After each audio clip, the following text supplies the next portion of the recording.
dividing this a stage further. Let's just come out of the model a little bit, look at him.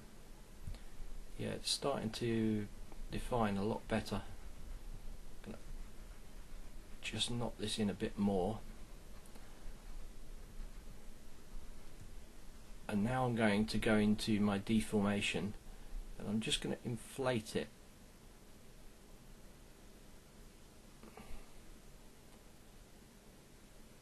Maybe not that much.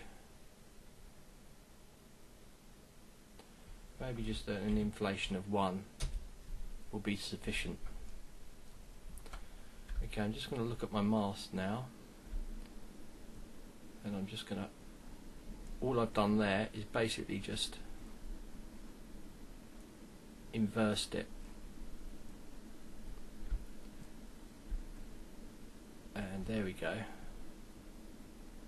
I'm just wiping the brush through it.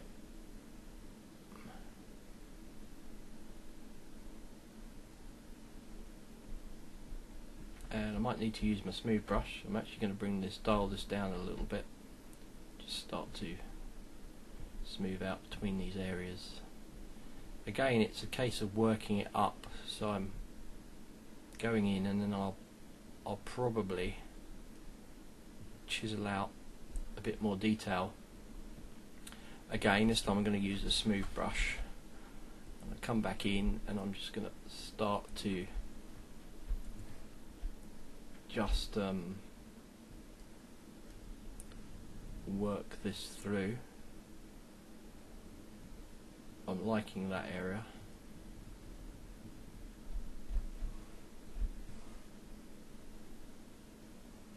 Chiseling back through here again.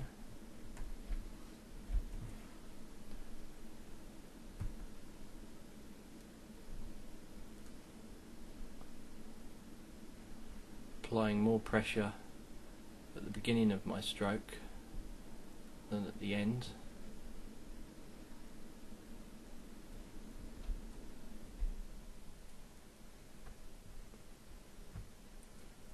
I'm coming around here now just to create a kind of end point. Then I'm just going to use a smooth brush to smooth these back out. So you can see very quickly you can get this kind of nice effect. And basically what I'll be doing is I'll be doing exactly the same for the rest of the model. I might be pinching it down, pinching it up. Very good. We will be using the inflate tool on a negative value to actually tighten everything up. You can see if I bring it in, it tightens it all up. Or I might be inflating slightly to squeeze it all in. For this moment I'm going to leave it on 0. I'm just showing you what will happen later on. So I want you to carry on working your way through the model now and try to get it so you'll be using, maybe going to the standard brush, definitely to the H polish brush, and be using the smooth brush. So I'm H polishing around here. I would say this requires quite a lot because I really want to define that eye socket. For me that's a big area. But also it's a bit ratty, so using the smooth brush across it is going to help, is really going to help the polish, the H polish tool, getting these effects across. And we'll also be using the clipping tool to clip off the sides of the face, but we're going to do some, we're going to pull the model out a little bit before we do that. So run over with the smooth brush and use the H polish brush just to come in and add, and sometimes to add a little bit of hardness around. It almost works like a smooth brush if you press lightly with the tablet, but as soon as you hit it quite hard it will then start to form these structures.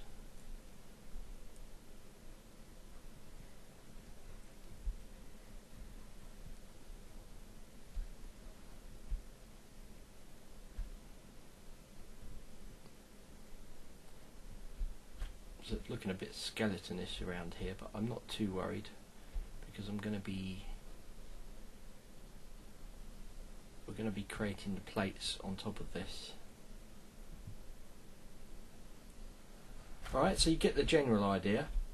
So basically in the next lesson you'll see where I'm up to on polishing the head, and basically follow these techniques, especially around all the muscle areas where you're definitely going to want to get back into the standard brush and just carve out a little bit more structure there. Depending on what your model looks like, you want to just get in there and carve a bit of structure in there so that we can break it away.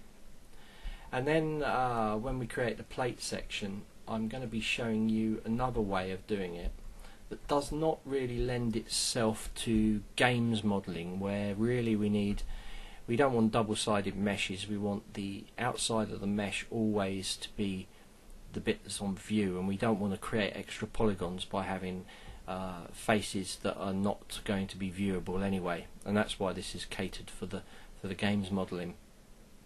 But I will show you this other way. It's really good if you're doing high rendered animations, you're doing film work, where polygons really don't come into play, the amount of polygons you're using, etc.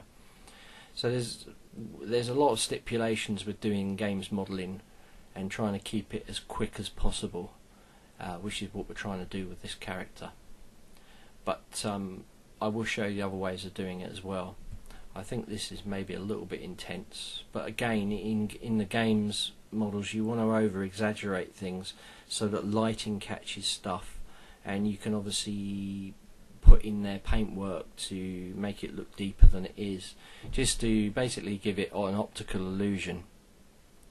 But as I said, we'll be doing a version of this for if you were going to use it for film work, etc.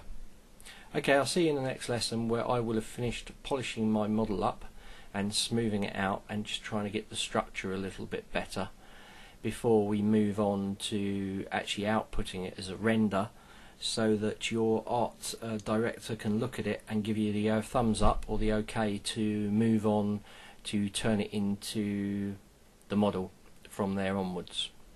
Okay.